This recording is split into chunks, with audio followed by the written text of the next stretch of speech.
भक्तवृंदों, श्रीमद् भागवत महापुराण में सुखदेव जी महाराज परीक्षित से करें सर्व गुणोपेतः कालः परम शोभन। जिस समय भगवान कृष्ण के प्राकट्य का समय आया उस समय सर्वगुण संपन्न समय आ गया। सर्वगुण संपन्न समय,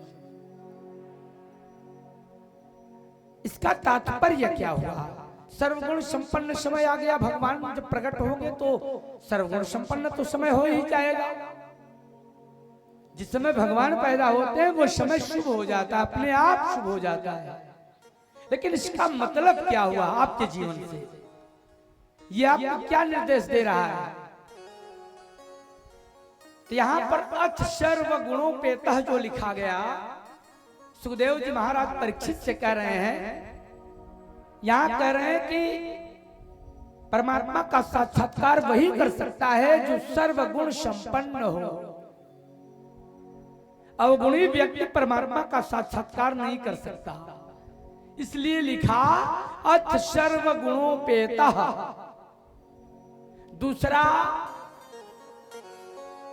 कालः परम शोभनः। काल माने क्या होता है? समय। जिस समय भगवान के प्राकट्य का समय आया उस समय समय बड़ा ही शोभायमान हो गया। अब समय शोभायमान हो गया का मतलब क्या हुआ भाई? समय बड़ा अच्छा आ गया। जिस समय भगवान कृष्ण पैदा होने वाले हैं, मथुरा का समय बड़ा ही बहुत ही अच्छा हो गया। इसका मतलब क्या हुआ? आपके जीवन से इसका क्या मतलब हुआ? समय के शोभायमान होने का मतलब क्या है? तात्पर्य क्या है? समय की शोभायमान होने का तात्पर्य है भक्तवृंदों, काल माने समय और काल माने मृत्यु। जो मृत्यु को अंगीकार कर ले,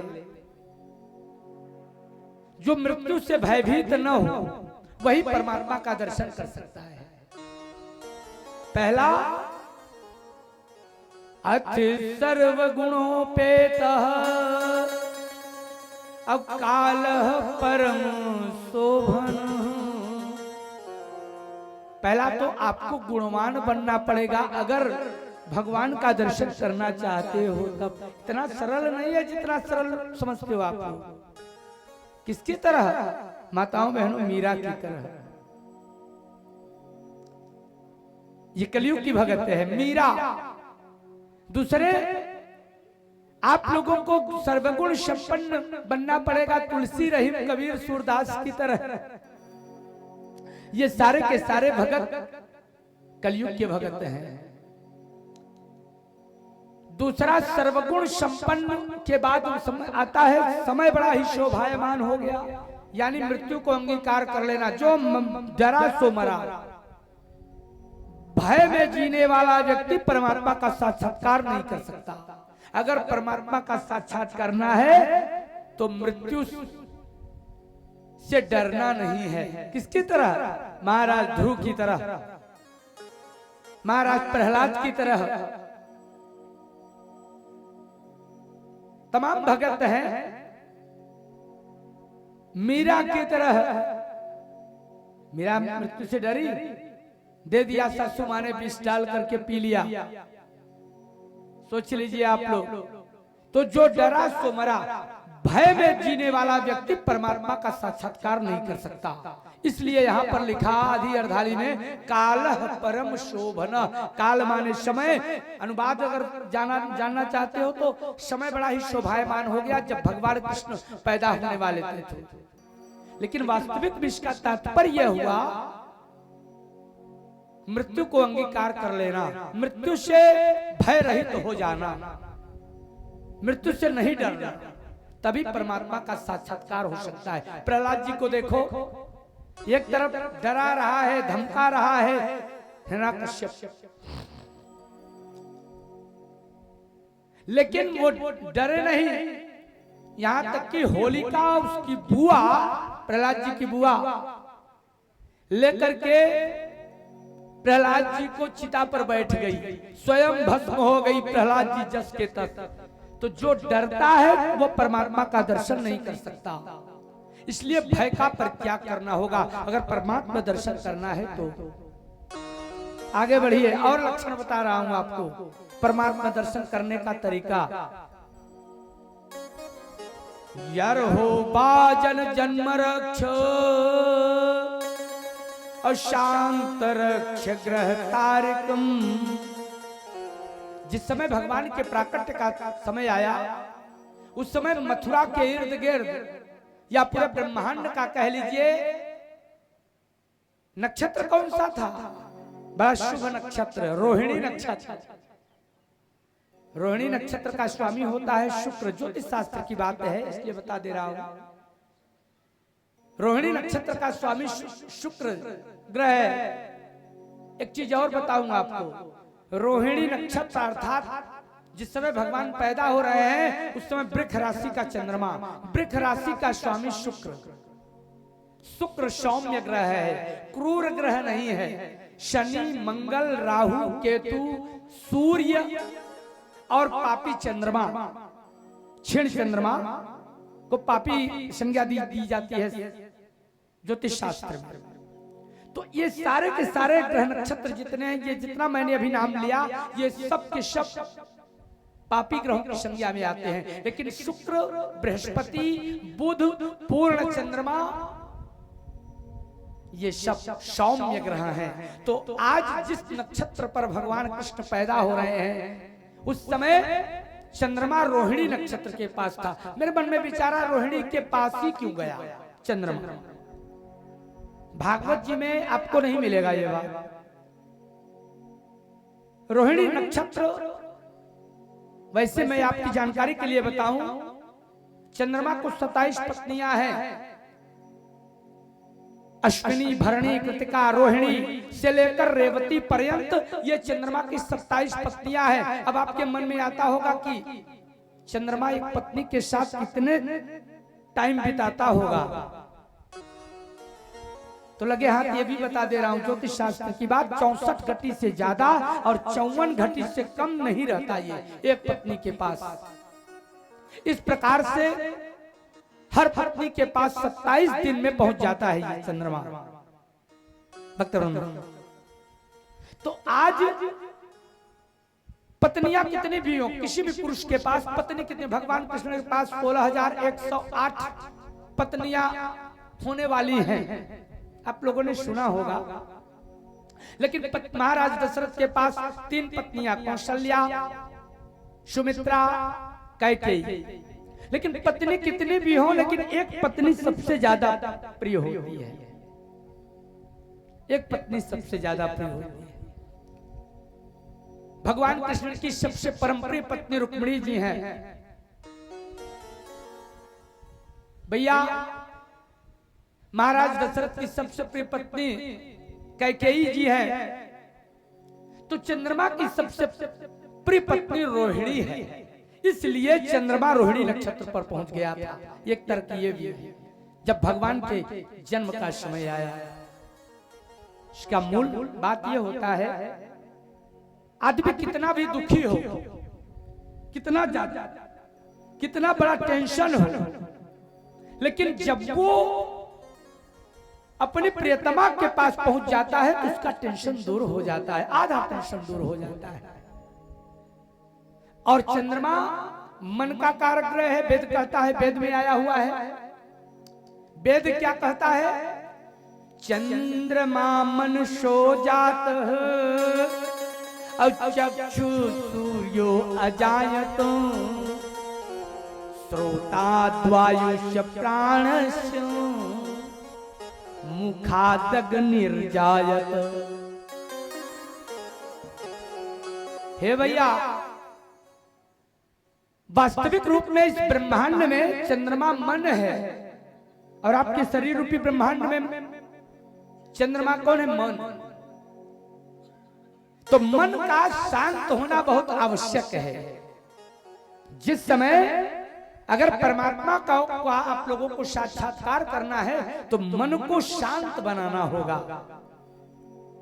उग्र मन वाले को परमात्मा दर्शन नहीं हो सकता। नहीं, देख लीजिए, रावण इतना बड़ा विद्वान था, हिरण्यकश्यप इतना बड़ा प्रतापी राजा था जो तीनों लोगों का दिग्विजयी हो गया था, लेकिन क्या परमात्मा को जान पाया? नहीं जान पाया। रावण इतना बड़ा विद्वान, पराक्रमी, देवलोक पर शासन करने वाला रावण, लेकिन उग्र स्वभाव होने के कारण उसका मन शांत नहीं था, इसलिए परमात्मा को जान नहीं पाया। सोच लीजिए आप। इसलिए यहाँ पर भागवत जी में, भागवत इस साधारण शास्त्र नहीं है भैया, बार बार कह रहा हूं। यर हो वाजन जन्म रक्ष और शांत रक्ष ग्रह कार्यक्रम। ग्रहों नक्षत्रों का शांत और सौम्य होने का मतलब यहाँ पर तात्पर्य आपका मन शांत होना चाहिए। अगर मन शांत नहीं रहेगा, मन एकाग्रचित्त नहीं कर पाओगे आप लोग, मन को एकाग्रचित्त नहीं कर पाओगे तो परमात्मा दर्शन नहीं कर सकते।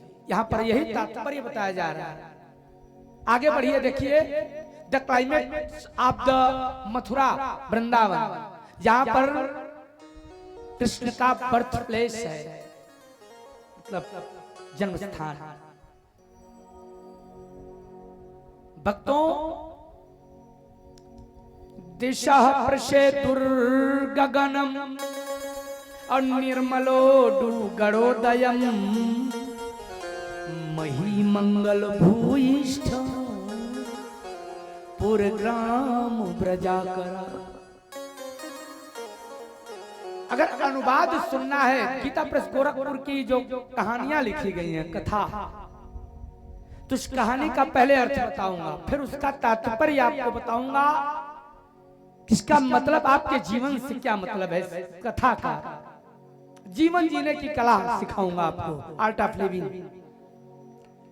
दिशा प्रसेतुर गगनम, जिस समय भगवान कृष्ण के जन्म का समय आया, उस समय 10 दिशाएं, पूरब पश्चिम उत्तर दक्षिण 4 दिशाएं, ईशान्य, अग्नि, नैऋत्य, वायव्य, अंतरिक्ष, पाताल, ये जो 10 दिशाएं हैं साफ और स्वच्छ हो गई। भादों का महीना था, अंधेरी रात थी, दिशाओं का साफ होना अपने आप में आश्चर्य लगता है, लेकिन इसका तात्पर्य क्या है जानिए आप। ये दिशाएं क्या है आपके शरीर में? 5 कर्मेंद्रिय और 5 ज्ञानेंद्रियां, यही 10 दिशाएं हैं। अगर आपको कृष्ण का दर्शन करना है तो मीरा की तरह, अगर आपको कृष्ण का दर्शन करना है तो सूरदास की तरह, रसखान की तरह आपको अपने 5 कर्मेंद्रिय और 5 ज्ञानेंद्रियों यानी 10 इंद्रियों को साफ और स्वच्छ रखना होगा। कैसे करेंगे? कैसे करेंगे? आंख को स्वस्थ कैसे करेंगे? अब मोतिया बिंद हो, अगर आंख किसी की दर्द करती रहेगी, बताइए आप लोग, किसी की आंख दर्द करेगी वो पूजा पाठ कर पाएगा? नहीं। कान दर्द करता रहेगा, जप में मन लगेगा? नहीं। नाक से सर्दी हो जाए, बहई लागे, तो आप पूजा पाठ में मन लगेगा? नहीं। अरे छोड़िए, 10 इंद्रियों का राजा है मन, मैंने कल ही बता दिया था। मन, अगर मन किसी का डाइवर्ट हो जाए, थोड़ा सा वीक हो जाए, एक नस दब जाए, एक तंतु दब जाए, तो क्या होगा? पागल हो जाएगा आदमी, पूजा पाठ करेगा? नहीं। तो 10 इंद्रियों को, 5 कर्मेंद्रिय और 5 ज्ञानेंद्रियों को, अभी चमड़े में खुजलाहट, एक इंद्रिय है त्वचा, मैंने कल बताया था आपको, त्वचा, चमड़ा, अगर चमड़े में खुजलाहट आ जाए तो आप एक श्लोक कायदे से नहीं पढ़ सकते, आप खुजलाएंगे कि श्लोक याद करेंगे? इसलिए इंद्रियों को स्वच्छ रखना होगा। यही 10 दिशा प्रसेतुर गगनम, दिशाएं प्रसन्न चित्त हैं, अर्थात 5 कर्मेंद्रिय और 5 ज्ञानेंद्रियों को साफ और स्वच्छ रखना होगा अगर परमात्मा दर्शन करना है तो। और इसको करोगे कैसे, ये भी जान लीजिए, लगे हाँ, प्राणायाम इत्यादि करके। प्राणायाम 10 इंद्रियों को स्वच्छ रखने का, नारी शुद्धि का सबसे सरल और उत्तम तरीका है। 1000 रोगों से आप बच सकते हो। आपकी स्टेमिना और आपका स्वास्थ्य सदा के लिए स्वस्थ रहेगा प्राणायाम करके। यहां पर एक और बात लिखी, दिशा पृषे दुर्गगनम और निर्मलो डूगड़ोदयम। आकाश में निर्मल तारे टिमटिमा रहे हैं। भादों के महीना में संभव बा झूरा पड़ जाते तो टिमटिमाए गए थे, लेकिन आकाश में तारे टिमटिमा रहे हैं। लिख रहे हैं अनुवाद, ये आकाश में तारों का टिमटिमाने का आपके जीवन से क्या मतलब है? ये परमात्मा दर्शन में इसका तात्पर्य क्या? अगर परमात्मा का साक्षात्कार करना है तो आप लोगों को चाहिए तुलसी, मीरा, रहीम, कबीर, सूरदास की तरह, प्रहलाद की तरह, रैदास की तरह क्या करना पड़ेगा? अपने इस शरीर में आकाश तत्व क्या है आपका बताइए? ब्रह्मांड का आकाश तो देख रहे हैं ना, ऊपर है। आपका जो ये शरीर रूपी ब्रह्मांड है, इसमें आकाश क्या है? सिर, मस्तिष्क जहां पर होता है यही आकाश तत्व है। वहां पर सूर्य, चंद्रमा, तारे हैं ना। अग्निलोक है, वरुणलोक है, वायुलोक है, चंद्रलोक है, सूर्यलोक है। तो आपके शरीर में दिखा रहा हूं, वेद से सिद्ध कर दे रहा हूं। चंद्रमा मन सो जात चक्षु सूर्यो अजायत श्रोताद्वायुष्य प्राणस्य मुखादग निर्जायत। इस शरीर रूपी ब्रह्मांड में ये जो आपका सिर तत्व है, यहां पर मन तो चंद्रमा है, आंख सूर्य है, और बताऊं नाक वायुलोक है और मुख अग्निलोक है। अब बताइए उस, तो इसका मतलब यह हुआ निर्मल आपका आकाश तत्व माने ये ब्रह्मांड सिर जो है, मन जहां चंद्रमा रहता है, इसका निर्मल होना आवश्यक है। निर्मल मन नहीं रहेगा तो आप परमात्मा का साक्षात्कार नहीं कर सकते। गोस्वामी तुलसीदास जी ने भी लिखा हुआ है, निर्मल सो मोहि पावा। जिसका मन निर्मल होता है वही परमात्मा का साक्षात्कार कर सकता है। भक्तवृंद फिर क्या लिखते हैं? मही मंगल भूइष्ठ पुर ग्राम ब्रजाकरा। मही माने क्या होता है? मही माने पृथ्वी। पृथ्वी मंगलमय हो गई है। मंगल जिसमें भगवान के प्राकट्य का समय आया, उस समय मथुरा की पृथ्वी यानी पूरी मृत्युलोक मंगलमय हो गई। अरे भगवान का साक्षात्कार होगा तो पृथ्वी मंगलमय नहीं हो जाएगी? इसका क्या तात्पर्य है आपके जीवन से, आपके शरीर में से? इसका क्या मतलब है? परमात्मा का साक्षात्कार में इसका क्या तात्पर्य है? मही मंगलमय। मही माने आपका पूरा शरीर। मही मिट्टी का बना हुआ है, पंच तत्व, 5 तत्व से बना शरीर मिट्टी में मिल जाएगा। तो इससे मरने के बाद क्या कहते हैं? मिट्टी कहते हैं। भैया मिट्टी में गए थे तो शरीर मिट्टी के समान है, क्योंकि जो अंतिम गति होती है वही माना जाता है। तो शरीर जब आप इस प्रकार का विचार करेंगे, जैसे लक्षण अभी तक हम बताए, तो वो शरीर आपका मंगलमय हो जाएगा। मंगल और क्या करें? पूरे ग्राम ब्रजा करा। अब एक ही बात को 3 रूप में दिया गया। पूर्व माने पूर्वा, ग्राम माने गांव, और ब्रज माने नगर। पूर्व ग्राम ब्रजा करा। पूर्व ग्राम ब्रजा करा। पूर्व माने पूर्वा, ग्राम माने गांव, और ब्रज माने नगर। इसका मतलब क्या हुआ? ये सब मंगलमय हो गए। पूर्व ग्राम, ब्रज, नगर, छोटे छोटे गांव, अहिरों की बस्तियां सब मंगलमय हो गई भगवान के प्राकट्य के समय। इसका तात्पर्य आपके जीवन से क्या है? तो यहां पर 3 अवस्थाओं का ज्ञान कराया गया है। पुर माने छोटा बच्चा। अगर ये लक्षण जितने अभी तक बताए गए हमारे द्वारा भागवत जी में, किसी बालक के अंदर आ जाता है तो पुर माने बालक, पुर माने बालक, ग्राम माने युवावस्था को प्राप्त करने वाला, और ब्रज माने प्रौढ़ावस्था। वृद्धों की अवस्था का यहाँ कोई लेखा ही नहीं है, क्योंकि वृद्धावस्था परमात्मा का साक्षात्कार करने का नहीं होता, इसलिए नहीं लिखा। केवल 3 अवस्थाओं का ज्ञान कराया है, पुर ग्राम ब्रजा का। नद्यः प्रसन्न सलिला और हृदय जल रुहस्त्रिय, द्विजाल कुल सन्नादस तब का बन राजय।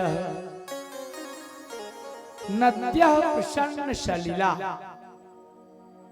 जिस समय भगवान के प्राकट्य का समय आया मथुरा में, तो जमुना गंगा नदियों का जल साफ और स्वच्छ हो गया। भादों के महीने में आप लोग जाइएगा, अब अगल बगल कौन सी नदी है यहाँ से आपके, हमारा लगता है 15-16 किलोमीटर दूर होंगी गंगा माँ, जाते होंगे। भादों के महीने में कभी साफ और स्वच्छ नदी मिल सकती है? नहीं। यह भी एक आश्चर्य है, ऐसा क्यों लिखा? जिस समय भगवान के प्राकट्य का समय आया, उस समय जमुना गंगा का जल साफ और स्वच्छ हो गया।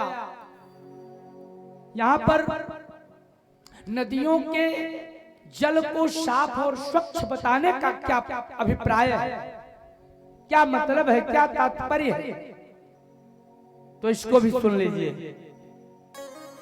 यहाँ नदियों का मतलब हुआ, आपके शरीर में हजारों नदियां हैं ना, तो आपके शरीर में हजारों नाड़ियां जो हैं, रक्त नाड़ियां, चाहे मस्तिष्क की हो, हार्ट की हो, अगर एक भी ब्लॉक हो गई, इसको साफ और स्वच्छ रखना होगा नाड़ी शोधन करके। अगर परमात्मा का साक्षात्कार करना है तो मस्तिष्क की एक नाड़ी दब गई, अगर एक नाड़ी माइंड की दब गई तो आप पागल हो जाओगे। तो पागल आदमी तो आप भगवान का साक्षात्कार कर नहीं सकता। सोच लीजिए आप लोग। तो नाड़ियों को शुद्ध रखना होगा। दूसरा, हृदय जल रुहस्त्रिया,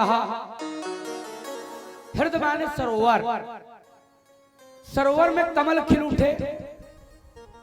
आधी रात में कमल खिल रहा है, आप लोगों को शायद मालूम है कि नहीं, मैं बता दे रहा हूं।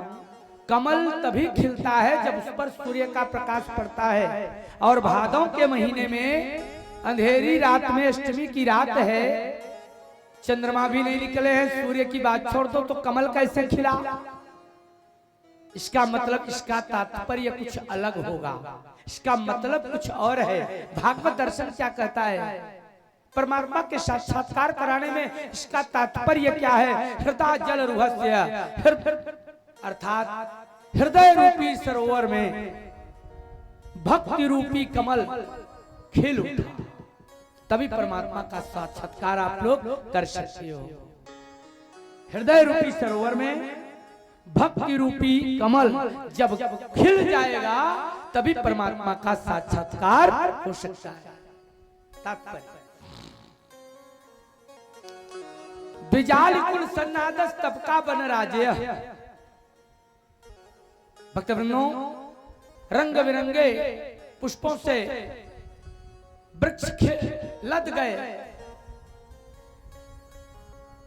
भंवरे गुनगुनाने लगे। बनराजे, बनराज कहा गया भंवरा को।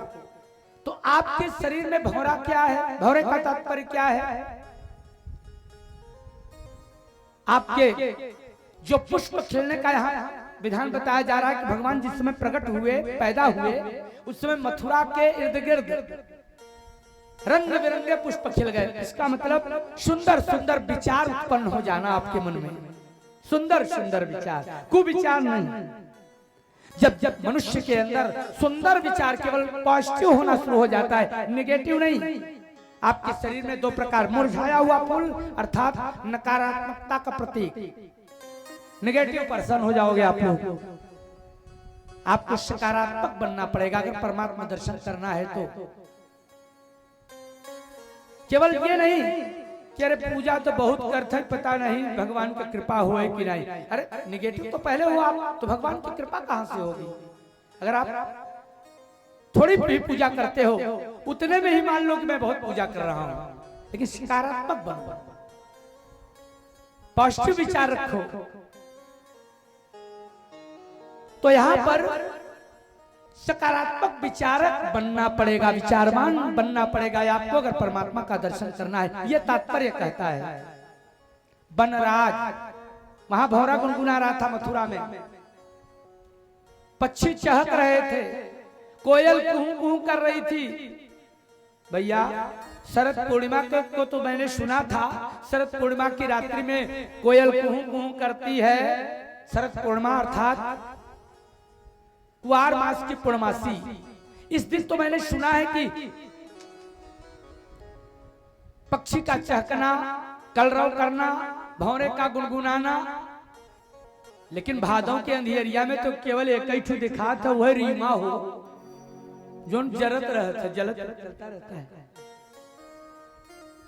केवल रीवा रूपी कीड़े को छोड़कर और कुछ भी नहीं दिखाई पड़ता। लेकिन आज भादों के महीने में पक्षी कलरव कर रहे हैं, भौरा गुनगुना रहा है। इसका क्या तात्पर्य हुआ भक्तवृंदो? इसका तात्पर्य आपके सुंदर विचार, मन रूपी भौरा गुनगुनाना शुरू कर दे। यहाँ बनराज माने भौरा जो कहा गया, मन रूपी भौरा गुनगुनाना स्टार्ट कर देगा।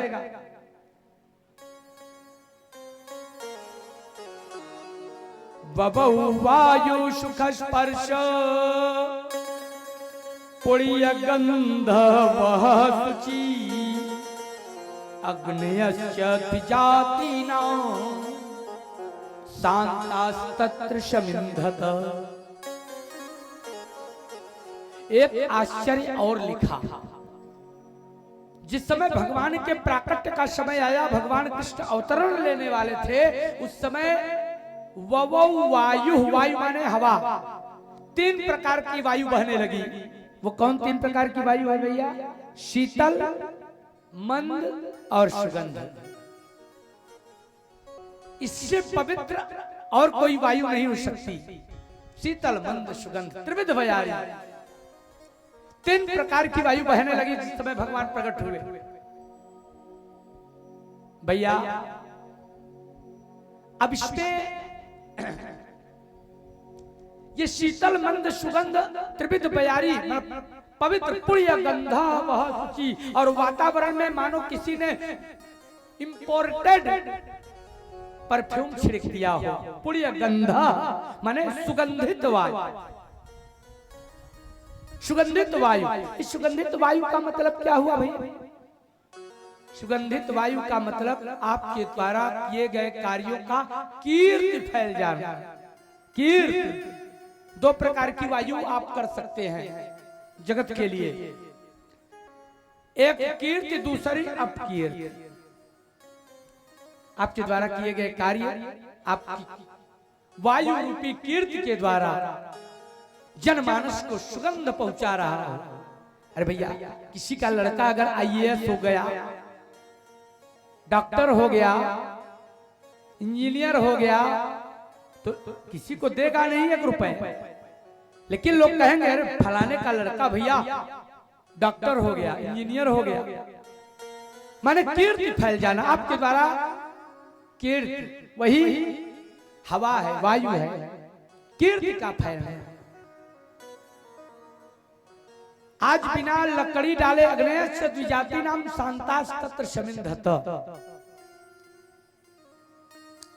भैया ब्राह्मणों की अग्नियां जो कंस के द्वारा बुझा दी गई थी, अब हवन नहीं कर पाओगे। अगर हवन करना है तो डुग्गी पिटवा दिया था, मेरे नाम की हम आहुति दो। कंसाय स्वाहा, पूतनाय स्वाहा, बकासुराय स्वाहा, चाणूराय स्वाहा।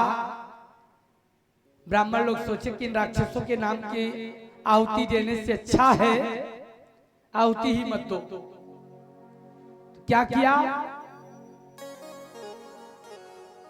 लेकिन आज क्या हुआ, जब भगवान के प्राकट्य का समय आया तो बिना लकड़ी अग्नेयस्य द्विजाति नाम शांतास तत्र समिंधत, समिधा कहते हैं लकड़ी को। बिना लकड़ी डाले ही कुंड में अग्नि प्रज्वलित हो गई। अग्नि का प्रज्वलित होना ये तो अनुवाद हुआ, इसका तात्पर्य क्या होगा, भगवान के साक्षात्कार में इसका क्या तात्पर्य है वो भी जान लीजिए। भागवत दर्शन में आत्मज्ञान हो जाना, जब आपके अंदर जितने लक्षण अभी तक बताए गए हैं, अगर ये आपके अंदर लक्षण उत्पन्न हो गए तो आपको किसी के पास जाने की आवश्यकता नहीं होगी। आत्मज्ञान हो जाना, जिस प्रकार से तुलसी बाबा को आत्मज्ञान हो गया, सूरदास जी को आत्मज्ञान हो गया। बताइए, इतनी सुंदर सुंदर आंखें दी हैं भगवान ने आपको, हम लोगों को, लेकिन भगवान का दर्शन हम लोगों को नहीं हो सकता शायद। लेकिन बगैर आंख वाले सूरदास जी ने बगैर आंख के कृष्ण का दर्शन कर लिया। अगर दर्शन नहीं किया होता तो वो लिखते कैसे इतना सुंदर स्वरूप भगवान का। तो यहां पर आत्मज्ञान हो जाना, जितने लक्षण अभी तक बताया गया अगर आपके अंदर आ गए तो आपको किसी के पास जाने की आवश्यकता नहीं पड़ेगी, आपको आत्मज्ञान हो जाएगा। मनांस्यासन प्रसन्नानि साधु नाम सुहृद्वान् अजायमाने जने तस्मिन् नेदुर्दुन्दुभिदयो।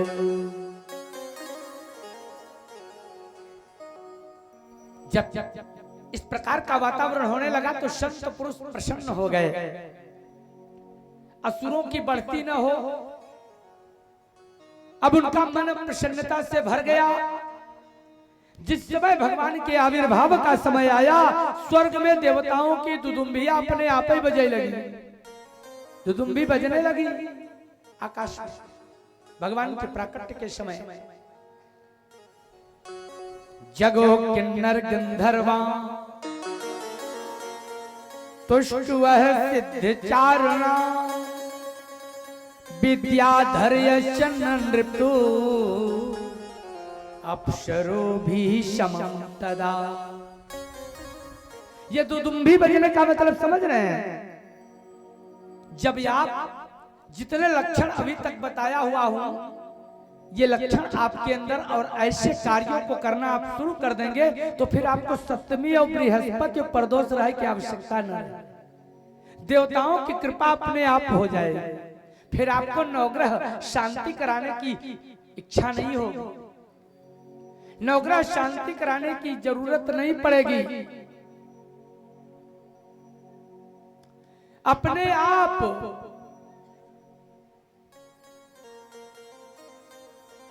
अपने आप देवताओं की कृपा बरसनी शुरू हो जाएगी। जैसे आज अपने आप दुदुम्भी बजाता भगवान के प्राकट्य के समय,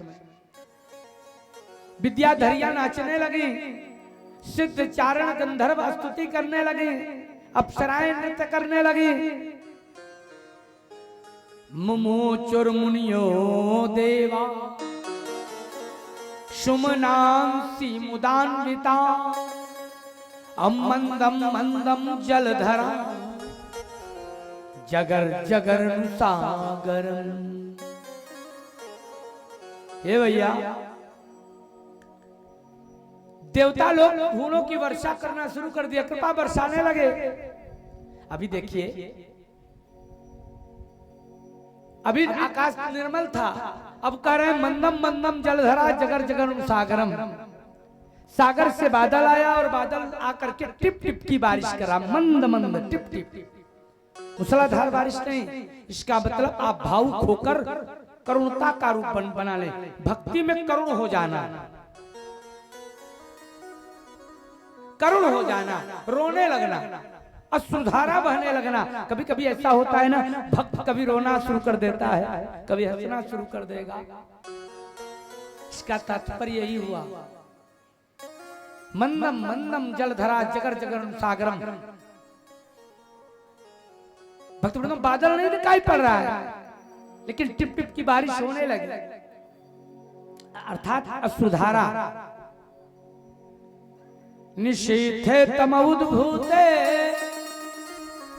जायमाने जनार्दने अदेवक्यां देवी रूपिण्यां विष्णु सर्वगुहाशयः। भगवान के प्राकट्य का समय निशीथ था। निशीथ माने अर्धरात्रि, रात्रि का चरमोत्कर्ष निशीथ। अर्धरात्रि अद्भुत रूप में भगवान पैदा हो रहे हैं। किसके गर्भ से? देवी रूपी देवकी के गर्भ से, दक्षिण कोख से भगवान पैदा हो रहे हैं। किस रूप में? आविराशिद यथा प्राच्यां दिशिन्दिव पुष्कलम् अदेवक्यां देवी रूपिण्यां विष्णु सर्वगुहाशयः। देवी रूपी देवकी के गर्भ से भगवान ठीक उसी प्रकार से पैदा हुए जैसे पूर्व दिशा में 16 कलाओं से पूर्ण चंद्रमा उदित हो जाता है। बोले कृष्णचंद्र भगवान की जय। ये भगवान का साक्षात्कार कराने का तरीका। भगवान है कैसे? भगवान पैदा भी हुए तो अद्भुत। तमद्भुतम बालकम अम्बुजे क्षणम अचतुर्भुजं शंख गदायुधायुधं श्रीवत्सलक्ष्मं गलसौभिकौस्तुभं पीतांबरं सान्द्रपयोधिसौभगम्। हे भैया, भगवान आज अद्भुत रूप में पैदा हो रहे हैं। तमद्भुतम बालकम अम्बुजे क्षणम। अद्भुत क्या है? सबसे बड़ी अद्भुतता 12 अंगुल के बालक में 2.5 इंच की आंख। अरे कमल दल के समान भगवान की आंखें हैं। कल्पना करिए, शैशवावस्था के ब्रह्म का दर्शन करिए आप लोग। भगवान है कैसे? श्रीमद् भागवत महापुराण के 18,000 श्लोकों में अगर सर्वोत्तम श्लोक कहा जाए तो इससे उत्तम श्लोक नहीं है। श्रीमद् भागवत महापुराण दशम स्कंद पूर्वार्ध 3 अध्याय का 8वां श्लोक, 9वां श्लोक। तमद्भुतम बालकम अम्बुजे क्षणम अचतुर्भुजं शंख गदायुधायुधं। 4 भुजाएं, शंख चक्र गदा पद्म आयुध से परिपूर्ण, मानो कोई शैशवावस्था का योद्धा आ गया है युद्ध करने। कितने सुंदर लग रहे होंगे भगवान। और क्या है? श्रीवत्सलक्ष्मं गलसौभिकौस्तुभं अपीतांबरं सान्द्रपयोधिसौभगम्। हृदय में श्रीवत्स का चिन्ह, गले में कौस्तुभ की माला और शरीर पर पीतांबर पहने हुए हैं। ऐसे अद्भुत बालक को कौन देख रहा है? और क्या पहना हुआ है? कैसे है भगवान? महारह पैदूर्य किरीट कुंडलम अत्विसा परिष्वक्त सहस्त्र कुंतलम उद्याम कांचंद कंकणादिवी विरोच्यमानम वसुदेव ऐक्षत। हे भैया, भगवान इतने नहीं, वैदूर्य मणि के तो किरीट और कुंडल को धारण किया है, अर्थात मूंगा का लाल लाल किरीट और कुंडल भगवान ने पहन रखा है। उद्याम कांचन कंकणादिवी, भगवान जो कंकन पहने हैं वो काहे का है? सोने का। उद्यम कांचन कंकणादिवी, जिसमें हीरे जवाहरात का तो नग लगा हुआ है, जो सोने का कंगन आभूषण पहना हुआ है प्रभु ने। उद्यम कांचन कंकणादिवी विरोच्यमानम वसुदेव ऐक्षत। ऐसे बालक को कौन देखा? वसुदेव जी ने देखा। क्या करेंगे वसुदेव जी? अरे साक्षात पर ब्रह्म परमात्मा पैदा हुए हैं। ध्यान देना, जब आपके यहाँ बालक पैदा हो तो आप लोग क्या करते हो? भारत सरकार ने फ्री में टीका लगवाना शुरू कर दिया है, इसलिए टीका लगवा लेते हो। BCG का टीका 6 महीने के अंदर या जो भी टाइम दिया गया है, पोलियो का टीका टाइम के अंदर लगवाते हो, जो भी सरकार निर्देश की हुई है। हम एक ऐसा टीका बता दे रहे हैं, अगर आप लोग कर लो 12 दिन के अंदर, तो आपके बालक का कोई बाल बांका नहीं कर सकता। फिर गौदान जीवन भर ग्रह शांति कराने की आवश्यकता नहीं रह जाएगी। भागवत है, ये मजाक नहीं है, आपको जीवन जीने की कला सिखाता है। और वो क्या है? सविस्मयोत्फुल्ल बिलोचनो हरिम अश्रुतम बिलोक्यानक बिंदु दुस्तदा कृष्णावतारोत्सव संभ्रमोत्पृशन मुदा द्विजोभ्यो युतमाप्लुतो गमा। ध्यान दीजिएगा, सविस्मयोत्फुल्ल बिलोचनो हरिम। जब वसुदेव जी ने साक्षात हरि विष्णु जी को आया हुआ देखा, वो भी शेषवावस्था के रूप में, पुत्र रूप में, श्रुतम बिलोक्यानक बिंदु दुस्तदा, पुत्र रूप में आया हुआ देखकर क्या किया?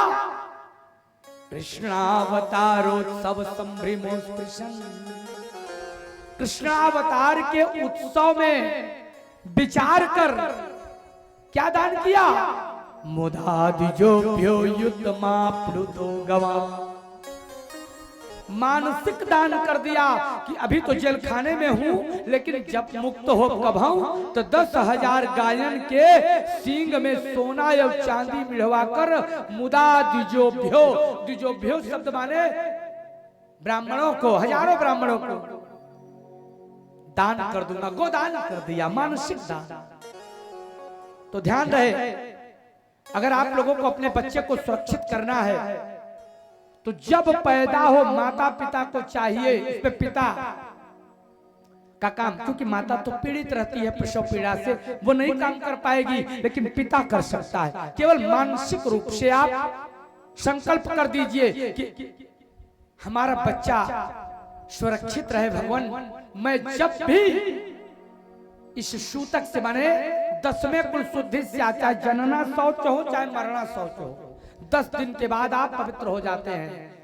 तो लड़ी बच्चे को अपने गोदी में लेकर के पत्नी के सहित गौदान करें, लेकिन 12वें दिन तक ये दान कर दीजिए, ज्यादा ज्यादा 1.25 महीना। इसके बाद करो 1000 गौदान करावा, कोनो काम न करे। ठीक वही BCG टीका की तरह, अगर 6 महीना के अंदर या 3 महीना के अंदर, जो भी टाइम वैज्ञानिकों ने दिया है, पोलियो, अब बताइए पोलियो बूढ़ा आदमी पी सकता है, उसको काम करेगा? नहीं करेगा। पोलियो का ड्रॉप जब बच्चा होता है तभी पिलाया जाता है, तभी काम करता है ना। तो अगर आपको वास्तविक रूप में अपने बच्चे को सुरक्षित करना है तो एक टीका हमारे तरफ से, कौन वो आपके बाद में ग्रह शांति बहुत करावे की आवश्यकता, वो दिन ही नहीं आया, ये समझ लीजिए आप लोग, दिन नहीं आएगा। यहां पर कह रहे हैं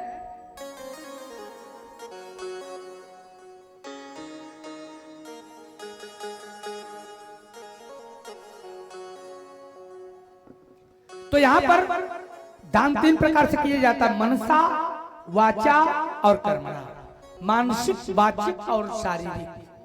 तो मानसिक तुरंत पैदा हो तुरंत कर दीजिए उसी समय,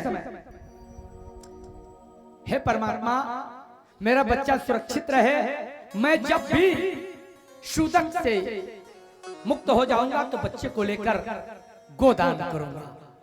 देखिए आपका बच्चा कितना आगे जाता है, लेकिन आप लोग नहीं, बड़ा हो जाए जब 5 बरिस का तब गौदान करवे, ग्रह शांति करवे, वो आपके बच्चे को 25-50% पूजा पाठ काम करता होगा। लेकिन मैं जो कह रहा हूं ये करना शुरू कर दीजिए। देखिए भागवत प्रमाण है। आज वसुदेव जी जेलखाने में ही भगवान के जन्म से प्रसन्न होकर उनका स्वरूप का दर्शन कर गोदान कर दिया। अथैन मस्तोदवधार्य पुरुषम अपरम नतांग कृतिधि कृतांजलि स्वरोचिता भारत सूतिका गृहम विरोचयन्तीम गत भी प्रभावित। सुखदेव जी बोले, हे राजन परीक्षित, भगवान श्री कृष्ण अपने अंगकांत से सूतिका गृह को जगमगा रहे थे। अरे भगवान आए हैं।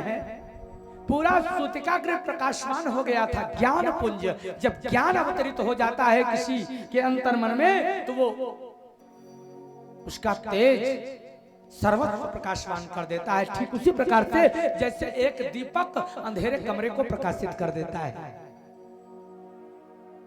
सोच लीजिए आप। अपनी बुद्धि को स्थिर कर वसुदेव जी ने भगवान के समक्ष सिर को झुका दिया, हाथ जोड़कर प्रार्थना करने लगे, स्तुति करने लगे। भगवान से स्तुति कर रहे हैं। क्या कर रहे हैं? विदितोऽसि भवान साक्षात् पुरुषः प्रकृते परः केवलानुभवानंद स्वरूपः सर्वबुद्धिदृक्। मैं समझ गया, हे पुरुषोत्तम, मैं समझ गया कि आप प्रकृति से अतीत साक्षात पुरुषोत्तम हो। आपका स्वरूप केवल अनुभव, केवल आनंद के लिए है। ध्यान रखना, परमात्मा के स्वरूप का अनुभव किया जा सकता है, आनंद लिया जा सकता है। जो आनंद अनुभव और आनंद में है वो दर्शन करने के बाद नहीं, केवल अनुभव करके आनंद में आकर परमात्मा का ध्यान करना। यहां पर करीब 15-16 श्लोकों में वसुदेव जी ने और 12-15 श्लोकों में देवकी जी ने भगवान की स्तुति करी, भगवान की स्तुति करी। आप लोग भी भगवान की स्तुति करते हुए आगे बढ़िए। और उसके बाद जब स्तुति का क्रम समाप्त हो जाता है तो भगवान कृष्ण वसुदेव जी से बोले,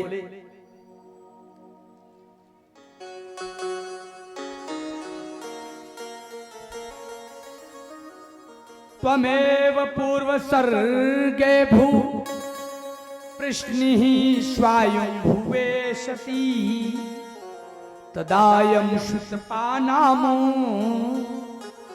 प्रजापतिर्कल्मषः। हे देवी, देवकी जी से कह रहे हैं, हे देवी, क्योंकि उसने भी स्तुति करी हुई है ना, तुम शतरूपा हो और ये स्वयंभू मनु है वसुदेव जी। तुम लोगों ने मेरे मनवंतर में एक बार सेवा कर चुके हो, रामावतार में दशरथ और कौशल्या के रूप में। लेकिन अब तुम वसुदेव और देवकी के रूप में हमारी सेवा करो। यहां पर भगवान वसुदेव जी को आदेश करते हैं कि हे वसुदेव जी, अब मैं यहां रहने वाला नहीं हूं। वसुदेव जी बोलते हैं कि हे प्रभु, आप कहां जाएंगे? अभी आप छोटे बहुत हो, कैसे जाओगे? कहे आपको ले चलना पड़ेगा। कहा लेकिन कहां? कहा गोकुल। ये गोकुल माने क्या होता है? गोकुल क्या है? क्या आप लोगों को गोकुल का अर्थ मालूम है? हम व्याकरण से गोकुल का अर्थ कर दे रहे हैं। गो माने गाय, कुल माने समुदाय। जहां पर बहुत सारी गायें बंधी हो वही गोकुल है। यानी आप लोग 100-200 गाय अगर रख लेबे तो गोकुल हो जाए। यही गोकुल का अर्थ है, यही आप लोगों को बताया गया है और यही आप लोग गोकुल का अर्थ समझते हो। हम बता रहे हैं गोकुल क्या है। गोकुल का अर्थ, गो माने इंद्रियां, 5 कर्मेंद्रिय, 5 कर्मेंद्रिय, ज्ञानेंद्रिय और कर्मेंद्रिय। जहां पर 10 इंद्रियों का राजा, गोकुल का राजा कौन है? नंद। और रानी कौन है? यशोदा। तो 5 कर्मेंद्रिय और 5 ज्ञानेंद्रियों का राजा कौन है? मन। मैंने कल ही बता दिया था, मन। तो मन नंद है और यशोदा कौन है? मन की पत्नी भक्ति। तो कृष्ण आज ज्ञान है जो, वो आत्मा रूपी वसुदेव और सद्बुद्धि रूपी देवकी के संगम से पैदा तो हो जाएगा, लेकिन ये सेवा नहीं कर सकते, उसका संरक्षण पालन पोषण नहीं कर सकते। वास्तविक रूप में ज्ञान को उत्पन्न करती है सद्बुद्धि। वसुदेव रूपी आत्मा और सद्बुद्धि रूपी देवकी के मिलन से ज्ञान पैदा हो जाता है कृष्ण। लेकिन उसका पालन कौन करता है? पालक मां। पालक मां है भक्ति, यशोदा। नंद रूपी मन, अरे मन चाहेगा तो भक्ति करोगे, इसलिए भक्ति मन के अधीन है ना। क्यों? भक्ति मन के अधीन है कि नहीं? आप लोगों का मन करता है तो भक्ति करोगे, भक्ति करते हो। अगर मन नहीं चाहता, मन नहीं करता तो आप भक्ति नहीं करते। तो मन नंद है, भक्ति यशोदा है, वसु माने आत्मा वसुदेव है, सद्बुद्धि देवकी है, कृष्ण ज्ञान है, गोकुल 5 कर्मेंद्रिय और 5 ज्ञानेंद्रियां, यही गोकुल है। इन्हीं के संरक्षण में ज्ञान रूपी पुत्र, ज्ञान रूपी कृष्ण रहने वाला है। यह है भागवत दर्शन। भक्तों, लेकिन यहां पर वसुदेव जी हाथ जोड़कर विनय कर रहे हैं कि प्रभु, मैं तो बंधन में बंधा हूं, अहंकार रूपी कंस ने मुझे 4 बंधनों में बांधा है। काम, क्रोध, मद, लोभ, यही 4 बंधन है। अहंकार इन्हीं 4 बंधनों में बांध सकता है। मुझे तो बांध रखा, मैं कैसे जाऊं भाई? उसी समय 4 बंधन से मुक्त हो जाते हैं। अर्थात जब किसी पुरुष के अंदर, किसी भगत के अंदर ज्ञान तत्व का, ज्ञान पुंज का प्रकाश हो जाता है, तो वो काम, क्रोध, मद और लोभ, इन 4 विकारों से मुक्त हो जाता है। वसुदेव की तरह 4 बंधनों से मुक्त हो गए। ऐसा आप लोगों ने सुना होगा कथावाचकों के मुख से कि जिस समय कन्हैया पैदा हुआ, फाटक खुल गए, 7 फाटक खुल गए, जिसके अंदर बंद किए गए थे वसुदेव और देवकी। अर्थात आत्मा स्वच्छंद हो गई।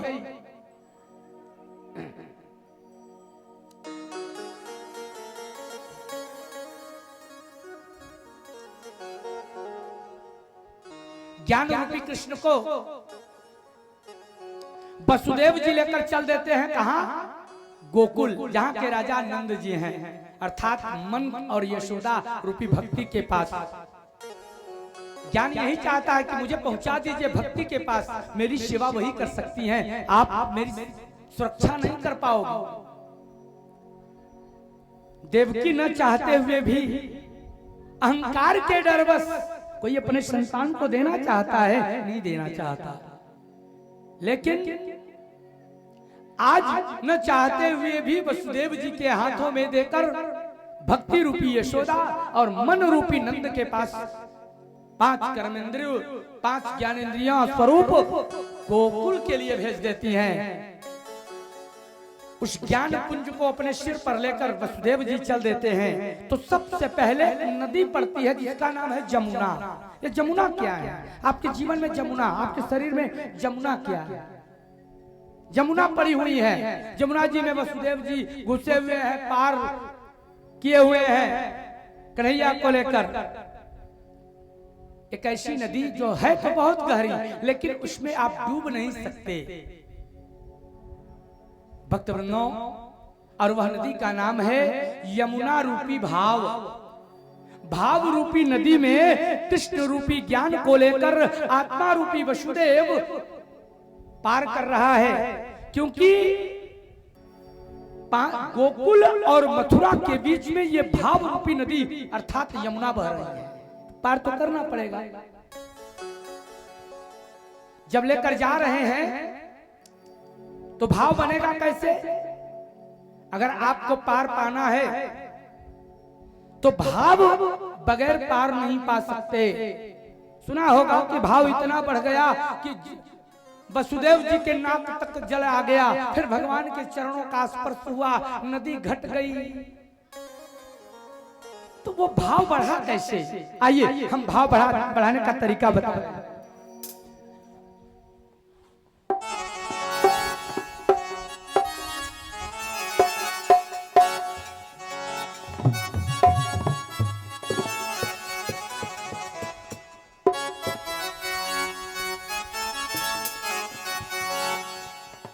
वसुदेव जी जब भगवान कृष्ण को लेकर मथुरा से गोकुल जा रहे हैं तो उस समय भाव रूपी यमुना में प्रवेश करने जा रहे हैं। तो कैसे जाएंगे? ये प्रेम की डोर,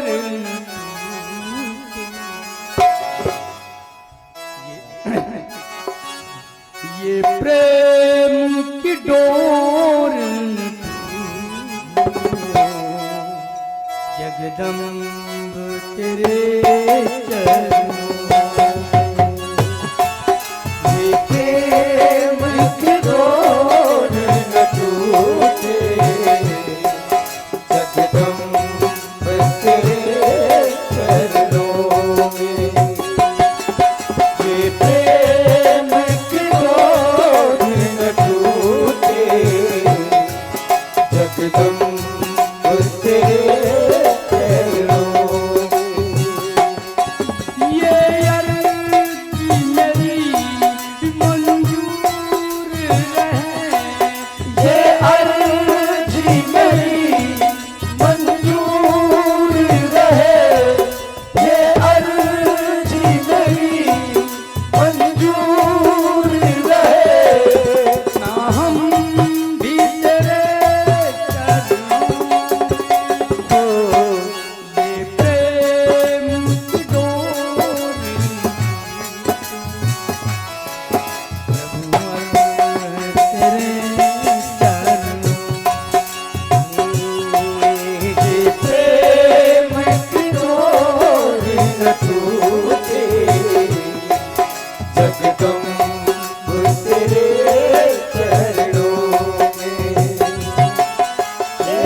मुझको संभाल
जब नदी को क्रॉस किया, भगवान कृष्ण को लेकर नंद बाबा के घर पर पहुंचे तो भक्ति रूपी यशोदा को एक दिव्य कन्या पैदा हुई थी,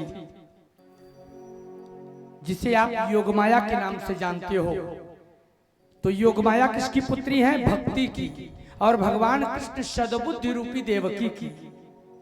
ध्यान रखना आप लोग। वसुदेव जी जब लेकर कन्हैया को पहुंचे तो कृष्ण का आदेश हुआ, वसुदेव जी आप हमें मेरी पालक मां यशोदा के बगल में लेटा दीजिए, छोड़ दीजिए, और बदले में आप मेरी इस बहना को, इस योगमाया रूपी कन्या को लेकर पुनः आप वहीं चले जाओ, आपका काम बन जाएगा।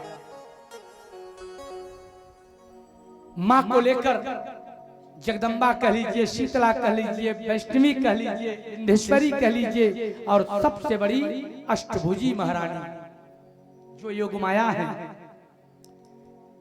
योगमाया की उत्पत्ति भक्त वृंदों जो विंध्याचल पर्वत पर हैं, आज से करीब 5200 वर्ष पूर्व के आसपास हुआ था, 5200 वर्ष के पूर्व। आत्मा रूपी वसुदेव पुनः देवकी के पास वापस आ रहा है जगदम्बा को लेकर। जेलखाने में जब पहुंचा तो कैसा फिर हो गया वहां।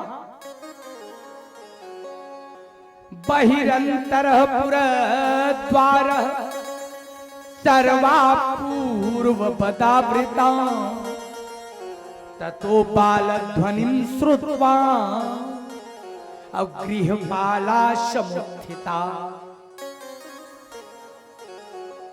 पूर्व की तरह हे राजन परीक्षित, पूर्व की तरह जैसे भाई ज्ञान रूपी जब कृष्ण पैदा हुआ वसुदेव और देवकी को तो फाटक खुल गए, बंधन मुक्त हो गए। लेकिन पूर्व की तरह क्या हुआ? जैसे ही माया रूपी कन्या अंदर आई तो पूर्व की तरह फाटक बंद हो गए, बंधन युक्त हो गए, सहबंधन हो गए। यानी जब तक वसुदेव जी के पास ज्ञान रूपी कृष्ण था तब तक बंधन मुक्त थे, और जैसे ही माया रूपी कन्या के अधीन हो गए तो बंधन युक्त हो गए। माया अर्थात बंधन में बांध देने वाली माया चिल्लाना शुरू करती है। ततो पालक ध्वनि श्रुत्वा गृहपाला समुत्थिता। लड़की चिल्लाना शुरू कर दी, माया रूपी कन्या ने चिल्लाना शुरू कर दिया। बालिका का ध्वनि सुन करके गृहपाला माने द्वारपालक लोग दौड़ करके, उनको ऐसा लगा कि देवकी और वसुदेव का 8वां संतान पैदा हो गया, मुझे चलकर सूचना देना चाहिए। सूचना देने के लिए पहुंच गए कहां? कंस के पास। कंस को नींद नहीं आ रही। आसन्न मृत्यु लक्षण जान लीजिए आप लोग। जब किसी की मृत्यु सन्निकट होती है तो उसको नींद नहीं आती, पहला। दूसरा, आसन्न मृत्यु लक्षण में नासिका का अग्रभाग का न दिखाई देना। आसन्न मृत्यु लक्षण में एक और सुन लीजिए, धूप में खड़े हो जाइए, अपने परछाई में छिद्र का दिखाई देना। अगर ऐसे लक्षण आपको प्रतीत हो रहे तो जान लीजिए मृत्यु सन्निकट है। ये आसन्न मृत्यु लक्षण है।